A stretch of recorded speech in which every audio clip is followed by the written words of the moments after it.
Peace and good evening, everybody. Full-time supervillain, part-time hater, Sai with the shades, you get me? Tonight we're debuting a new One Hood podcast show called Blacklight. And what Blacklight is an opportunity for me to get to interview local artists and activists to talk about their art, just kind of build organically, you get me? And I thought that the best way we could start this off was launching and timing this with some philanthropic efforts from some supporters from the local community. And our main guest, who is Q Perry tonight, is going to be talking with us about artistry, black art, city of Pittsburgh, culture, all of that, and how he teamed up with the local ice cream brand in Western Pennsylvania, Millie's, to create an ice cream flavor. And it is also generously donating some of the portions to One Hood, which I appreciate you for. Thank you, my brother. How you doing, man? No problem, man. I'm pretty good, man. I'm happy to support, man. Definitely. Absolutely. That's just good to have you here. Thank you for being our first guest to kick off this brand new show. If you could just do me a favor real quick, man, just tell everybody about yourself, man. You get me? Q Perry, born and raised in Pittsburgh, from the north side, Manchester. I love the city, as you can see, so always repping. And I love art, anything creative, honestly. So that's pretty much about it. Yeah. So how long have you been doing local art in Pittsburgh? And what are, like, some installations people could readily go to right now if they wanted to access your work? I've been at it like 5 years now. Okay. I've been a full-time artist for 2 years now, going on 3 years now. And I have artwork installed at the international airport now, gate A22. The PA wine shop in the Strip District, right across the street from Woolies. I have a big hummingbird mural inside of there. Trying to think, where else? Have you ever been to the Coop on the north side? I did a big mural inside of there. Well, Pitt's closed now, but the University of Pittsburgh, the Center for Urban Education, they have 12 of my pieces on display in their center. Now, is that where Q comes from? No, that was just a coincidence. Just complete coincidence. Okay, so for anybody that doesn't know, Pittsburgh Center for Urban Education, CUE, just happens to be Q's name, CUE. So they had also given One Hood a couple awards in the past. So large up, we presented at the QCEF conference in the summer. So large up Pitt in the Center for Urban Education. Yeah, but that's ironic. Yeah, quite serendipitous, isn't it? Crazy. And they didn't even think about it. I know one of their employees suggested I do an art show there. She purchased art from me, and it kind of snowballed into something great. And just crazy coincidence that they go by Q also. So let me tie all this up for you, because the first time we met was actually at Pitt this past February, and when Jasiri had gave me COVID. And that's when, that's what I was on stage dying, bro. I was on stage dying. But it was but that was our first time meeting. We had a really dope panel called Black to the Future.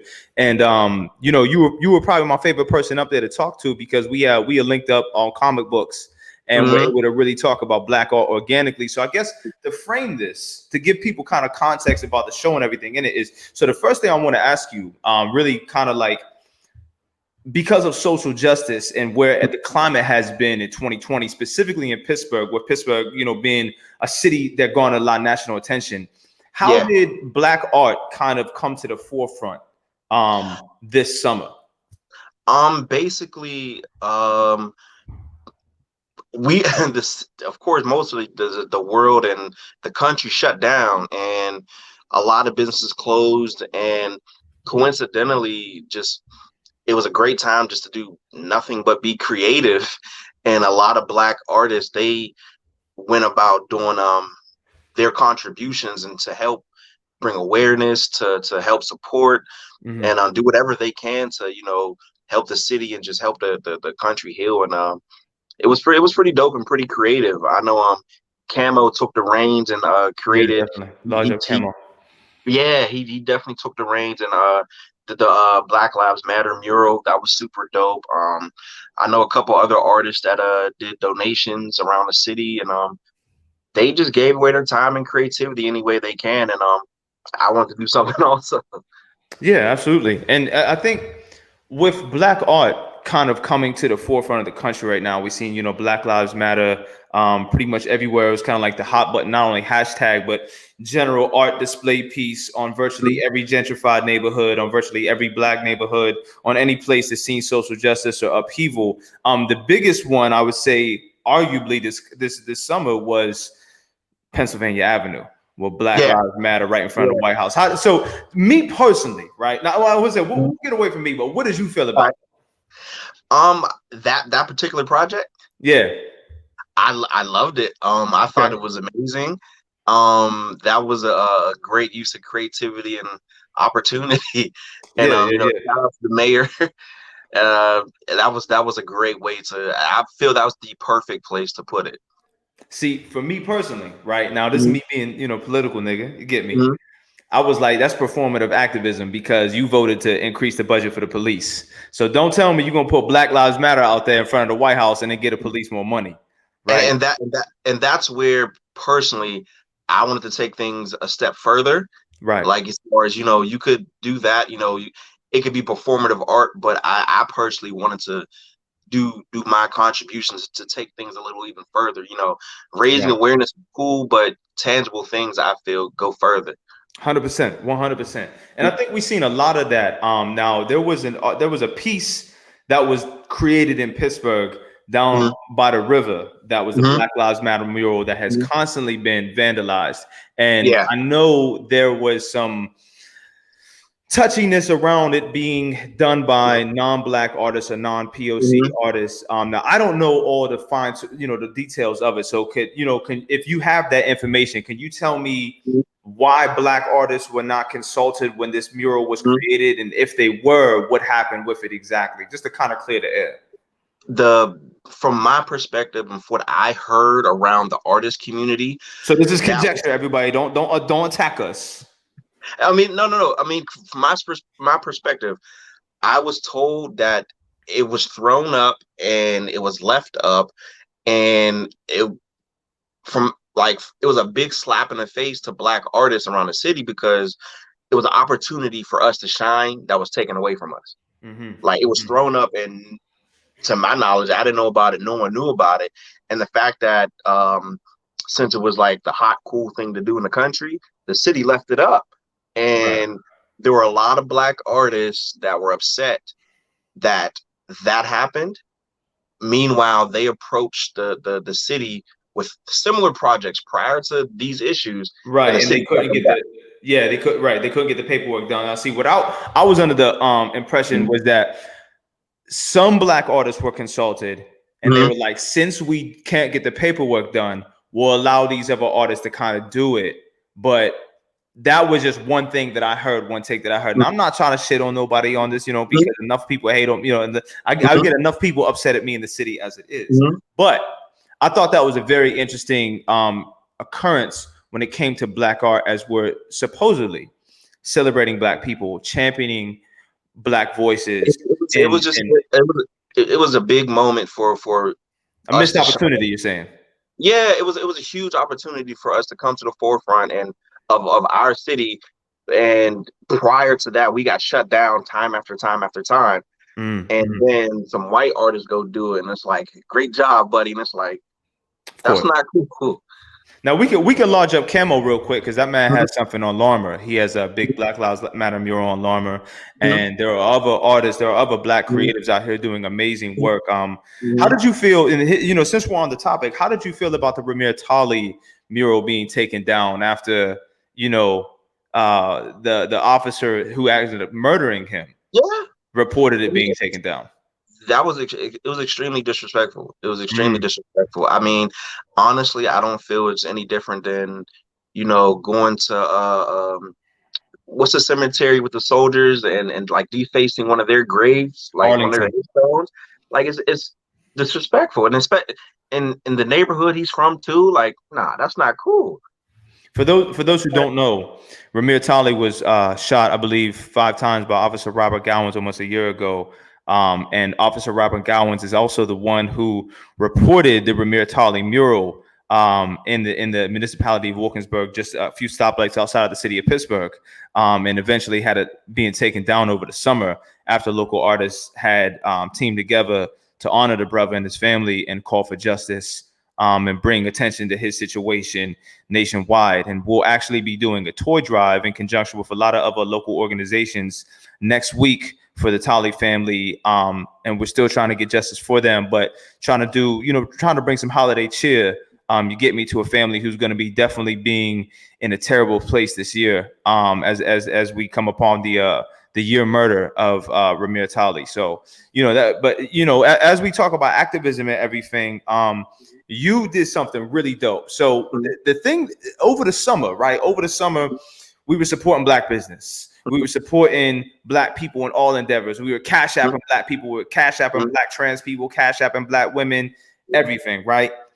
You wanted to go a different route with that. Yeah.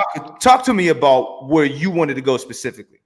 So basically, I saw what everybody was doing on social media and in the city and around the world, and supporting Black businesses.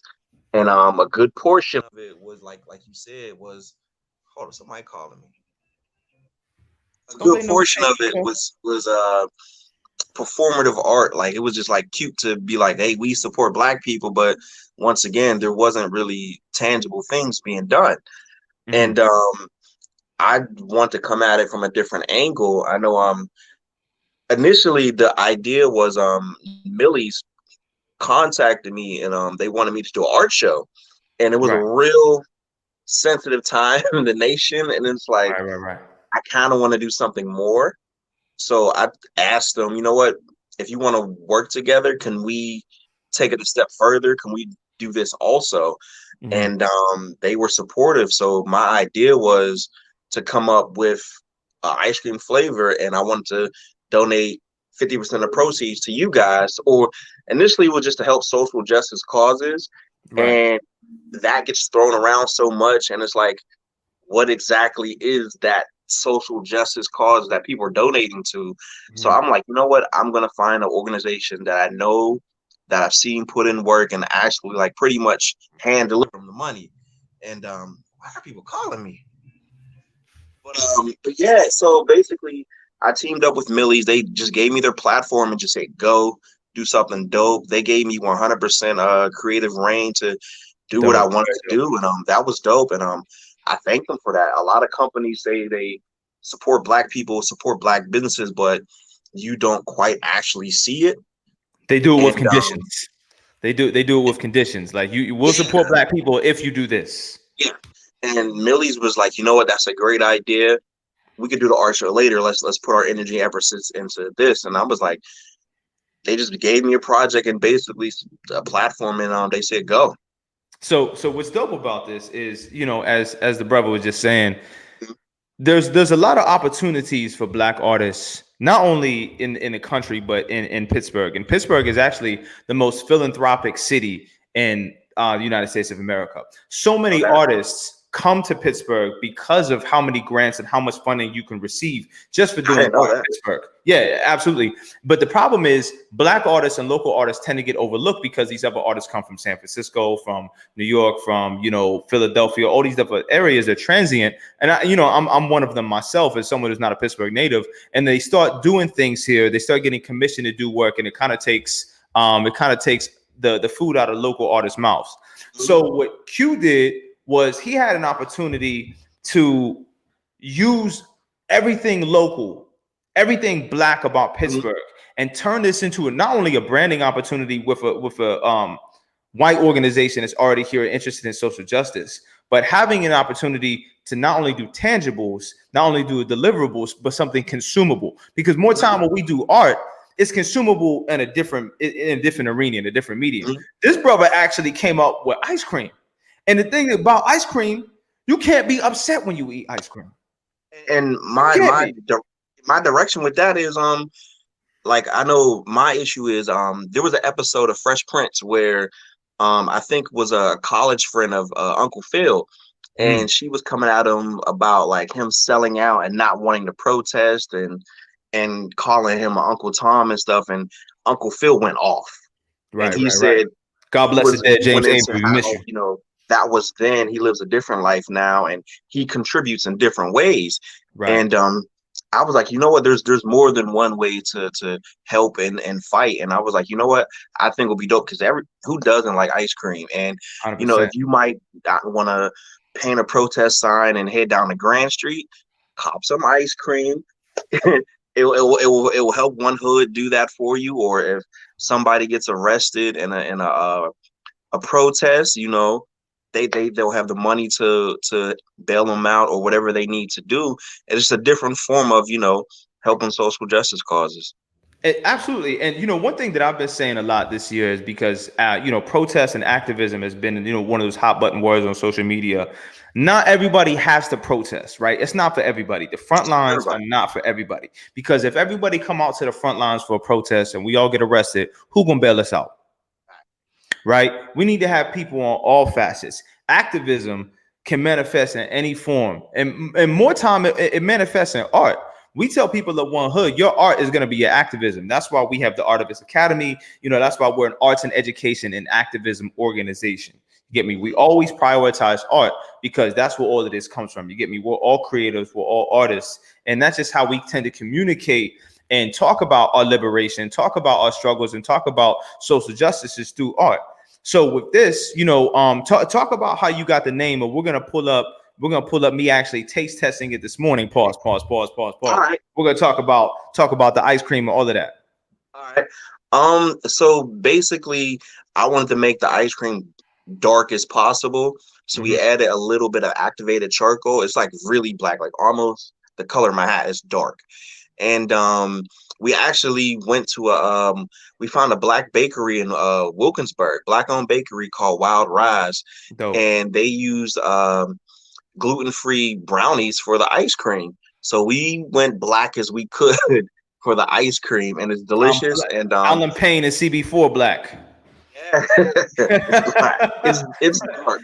And just visually, I wanted to represent and to support black people, like even visually when you're eating it, because anybody knows me knows I love food, and you eat with your eyes first. So I want to be black as possible with this project, and it's called Blackout Brownie. So the flavor Blackout Brownie. So you said it's gluten free, right? It's dairy free. Is it vegan? Yep. So listen to this. So everybody, listen. It's gluten free. It's dairy free. It's vegan, and 50% of the proceeds go to Q and the One Hood. So not only Millie's not making a dime from this at all. Boom, there you go. So there you go. Like, and that's how we're gonna do it. You get me? Now I got some delivered to me last night. I think it was Lauren, Large Up Lauren from Millie's. She came through my my complex, brought me off some, sent me email, said, hey, I dropped it in your vestibule. I come up from the gym this morning and I was like, you know what? I put in work this morning. You get me? I'm gonna try some of this ice cream. I'm gonna try this. John, can you cue up that footage of me enjoying this delicious treat, that the social justice joy that I had, the pleasure of trying this morning, brought to you by Q Perry. What's the flavor called? Blackout Brownie, right? Brownie. Yeah, Blackout Brownie. There we go. So once it's come up, we're gonna do the official taste test, and it's available everywhere, correct? Yes. It's at all Millie stores right now. In about a week or two, it'd be at a select Giant Eagle Market districts, Shady Side, I believe, in Fox Chapel, and yeah, it's all around the city. Excellent. All right, John, here we go. Cue this up, please, sir. Q Perry and Millie's Blackout Brownie, dairy-free gelato. Right. All the proceeds go to Q and to One Hood. We're about to try this. If I can open the bloody thing. There we go. Black ice cream with activated charcoal. Black gelato wrapper, activated charcoal. Let's get this a shot. Wow, I'm failing terribly at this.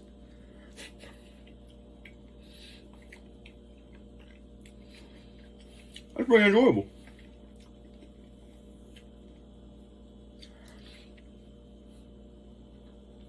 Yeah. I like that. I like that a lot. Support One Hood. There we go. Yes. There we go. See, yo, bro, I had so much trouble getting that thing open. You gotta like lid fell on the floor. He tried to muscle it off. I took that off, man. I was like, you know, and then I had it. I was just like, fuck it. I was just like, fuck it, you know. Yeah, it was, but yeah, it was very enjoyable. And I wasn't just saying that because it, you know, I'm gonna give everybody the facts. It's very chocolatey, very rich. chocolatey. Yeah, very rich. It's decadent. I like the word decadent. I like words. I got the best words. I'm a loquacious nigga.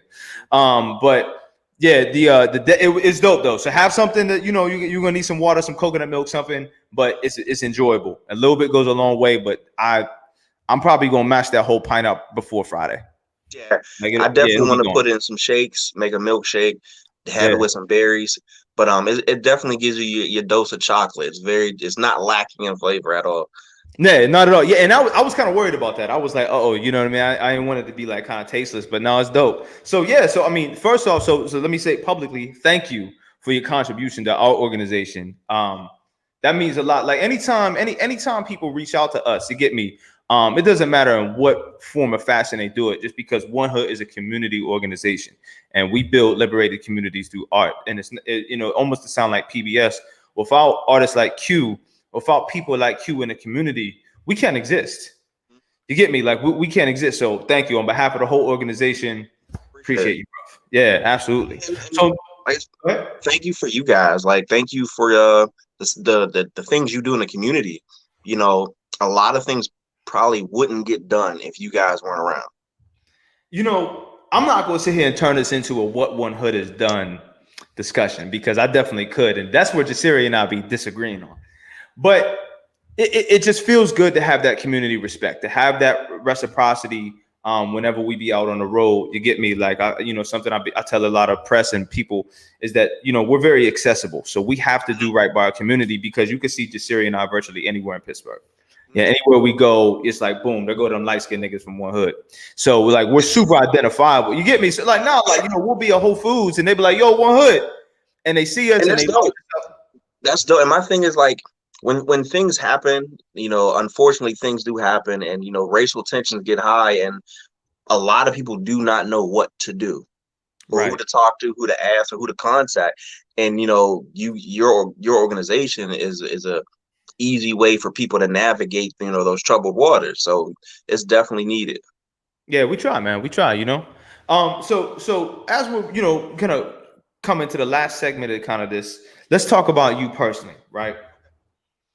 When you look at Black art in Pittsburgh versus where it was a year ago currently, and as we're coming into 2021 right now, how do you feel about it? I like the direction. I know there are more Black artists getting more opportunities, which I love to see. I know who's Janelle Young, she's doing great things. Janelle, she's dope. She's incredibly dope. Continually killing it. You know, Boom continually killing it. You know, shout out Daryl. I'm noticing more Black artists getting more opportunities, and I just love to see it. Right. I love to see it. And you know, even people contact me asking me, you know, creatively, how do I become an artist, or what do I do? Like, when I see young Black kids ask me or even take an interest, I like that. Like, I love to see that. And I just think it's growing. The Black arts in the city is definitely growing, and people are more comfortable and confident, you know, expressing themselves creatively, and even throughout the social climate, you know, calling awareness and wanting to express themselves, and I'm noticing, I guess they're encouraged. You know, I like to see it. Like, it gets me excited when I see other people, you know, wanting to be creative. Black people wanting to be creative. Like, absolutely. Because when I was younger, I definitely didn't have that.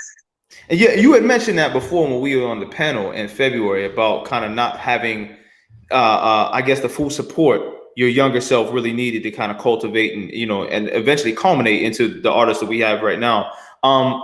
Part of that is there's this T-shirt and there was a meme going around that I've seen a lot that some is creative have bills too, right? And yeah, you know, and that's big because Janelle Young, that's her. Yeah. Janelle created, yeah. So that's something I want to talk about right now, is because even people always expect artists to work for free. Oh, it's great exposure. This will work for you. You know what I mean? It's like, listen, if you're not giving me a billboard in Times Square, my nigga, then that exposure does the absolutely dick for me. Like, I need money. Yeah, I mean, it's now I'm starting to notice people are realizing, we actually work too. Being creative is it's fun, but it's still a job.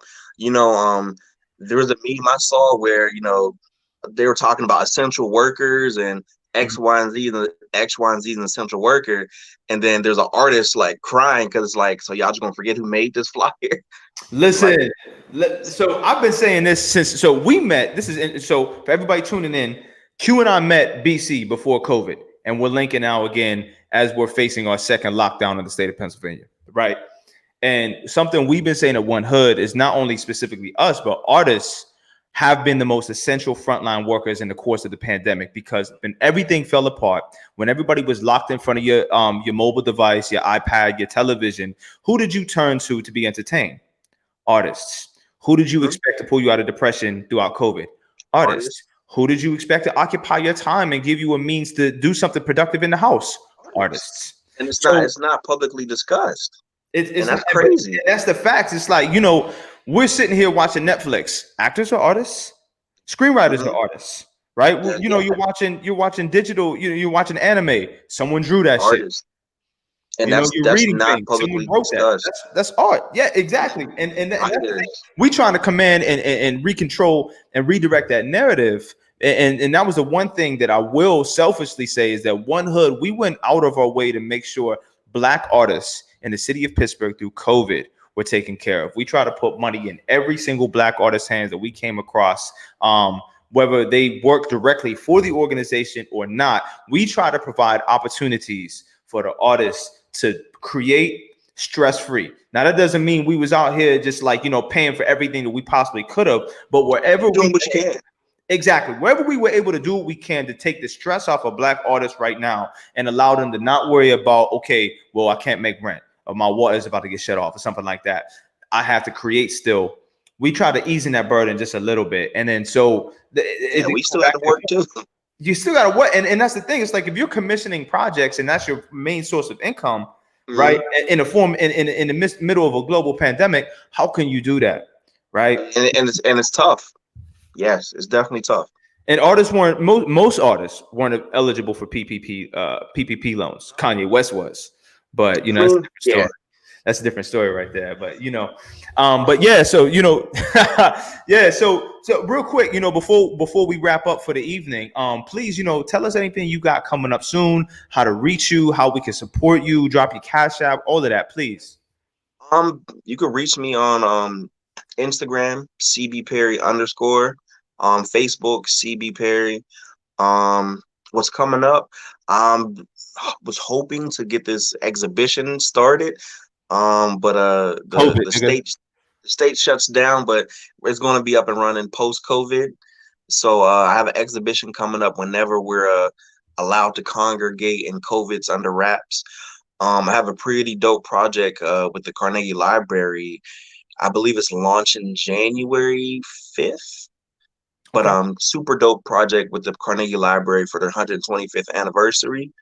So far that's about it. And the ice cream at all Millie's stores. It'll be in Giant Eagle in about a week or two.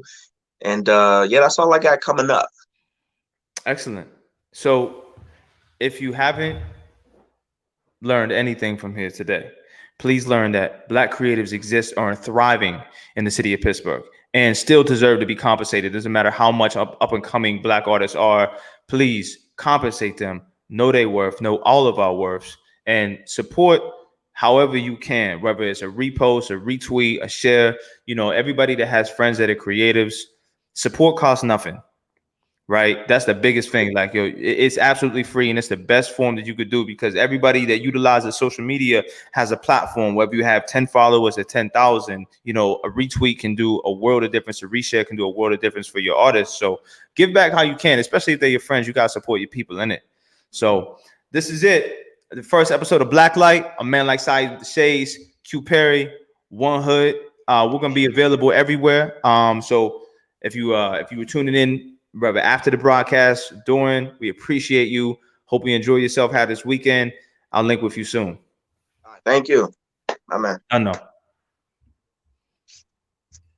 think that was it.